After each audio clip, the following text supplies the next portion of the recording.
Schofield welding, and got Jared, my little brother. He's coming out. He's wanting to learn to weld, so we're going to teach him how to weld. What's the goal? In the end, to become a welder, I think. By April? Yeah, by April. So about 9 months. He's going to work on it, try to get it done.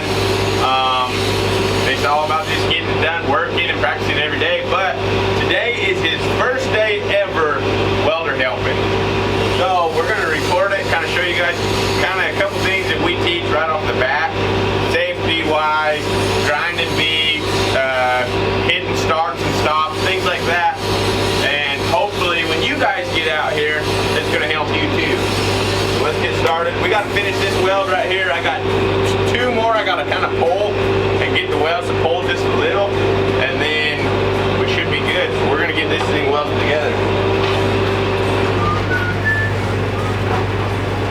Guys, before we get started on this thing, I want to kind of tell you some of the things you're going to need when you first start. Here, come here.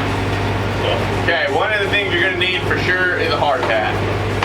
Some companies provide them, some companies don't, so just get you one, preferably white, green, says that you're new, you know, things like that. So a white hard hat, get you a face shield. Then you have a halo, which is the metal piece that wraps around the hard hat. Get a full brim hard hat. Alright, you can get those baseball cap style hard hats. It's hard to find a halo to fit them. Next, get you a pair of gloves. I think welding gloves for a helper is a better idea. You're eating sparks most of the day, and it just protects your wrist. Any more FR shirts and FR pants, steel-toed boots, and we prefer the Georges. Jared's got a new pair of Georges on. I got a pair of Georges on. To me, they're the most comfortable. They're a flat-soled boot, and I mean, you can stand in them all day, which is what we're going to be doing all day. So, safety glasses, a welding beanie. I think the welder helper needs a welding beanie, because I mean, as you're grinding, all them sparks, I mean, you're going to be down here grinding. You don't want nothing in your ears, and it makes wearing a hard hat a lot more comfortable too. So, all right, let's get this thing going. He's going to have the remote. Now I've already told him about the remote. Up, down. You're going to have to ask your welder what he prefers. Up 5, down 5, up 10, down 10. You know, I choose 5. So when I say up, it's up 5. When I say down, it's down 5. And it just keeps everything pretty simple.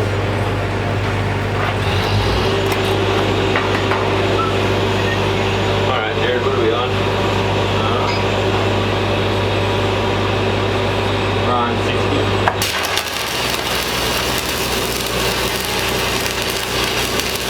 Turn me down.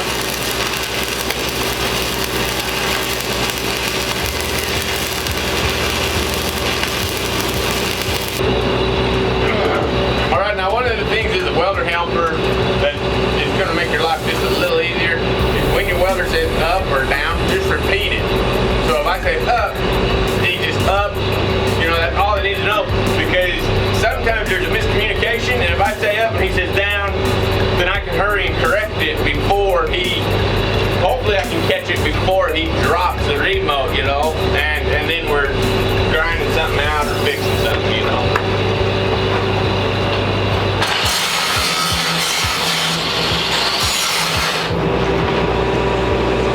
So right there, we're just going to hit the starts.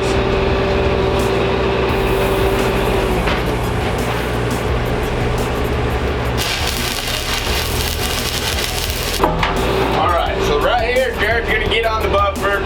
We're going to let him buff it and then kind of help him with the grinding and just kind of give him an idea of how this is going to get done.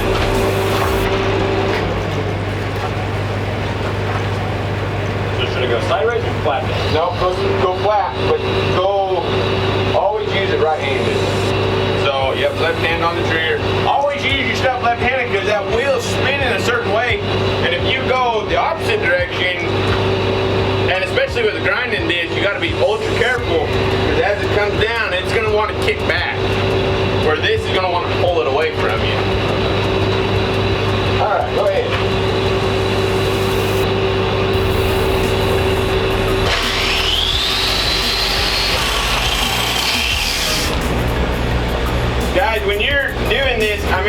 scared to just like put pressure on it, get it cleaned up. I mean, these grinders are tough. One of the things is that's going to speed up the process, especially for the welder, is if you can buff from one side. All right, instead of buffing, coming over here, buffing, things like this. In order to get around this 90, you're going to have to flip it around. Now you can hold on to it left-handed right here and get it cleaned up. Or one of the things I do is I just hold on to it back here and just clean it up, reach all the way around, and just keep pressure on it, keep it coming. The only thing you got to be careful of is this thing's going to want to kick back, and if it does, I mean, it's not a big deal. It's not going to kick it like, you know, like somebody whacking you, but it's going to kick a little.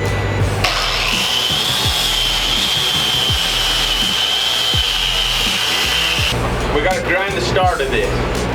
Always grind the start, keep things clean. So grab the grinder here.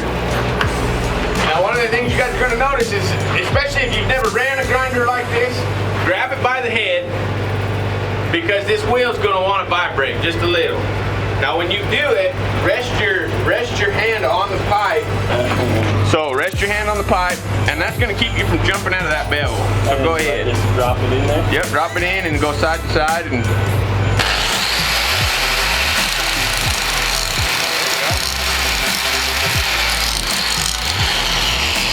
how far down do I go? Clean that up. Okay. And here, let me show you. It's all going to be personal preference on what your welder wants. On mine, I don't care if we go deep. I just want it cleaned up with nothing in it. So rest your hand on here.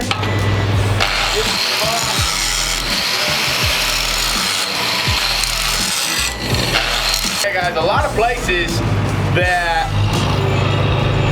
like that you're welding or whatnot, if you come out of the bevel, it's an instant cutout. Like, I don't care how deep it is, if it's little scratches, cut out. So you gotta be ultra careful. That's where grabbing that head right there, resting your hand on the piece of pipe and just staying real steady with it is gonna keep you in that bevel. All right, we're gonna go ahead, check level on everything, make sure everything's still where it needs to be. If we need to roll it, we can do it right now. And that's what we're gonna do. Okay, levels are saying we need to pull this down just a little more. So guys, one of the tricks to pulling a weld where you need to be is, if you're welding downhill, put the part that needs to go down on the bottom. Everything will start to pull that weld down. And then if you're welding uphill, put it on the top. Weld it uphill and it'll start to pull it the other way, all right? Different ways of manipulating it.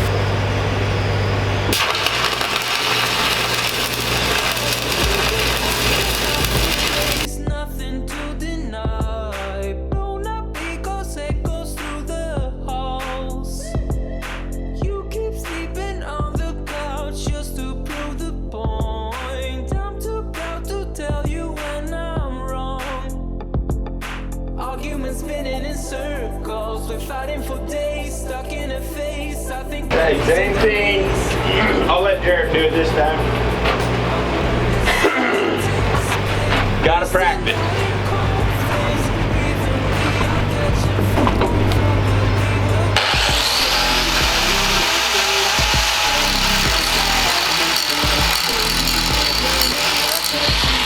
So I'm just got done putting a video together.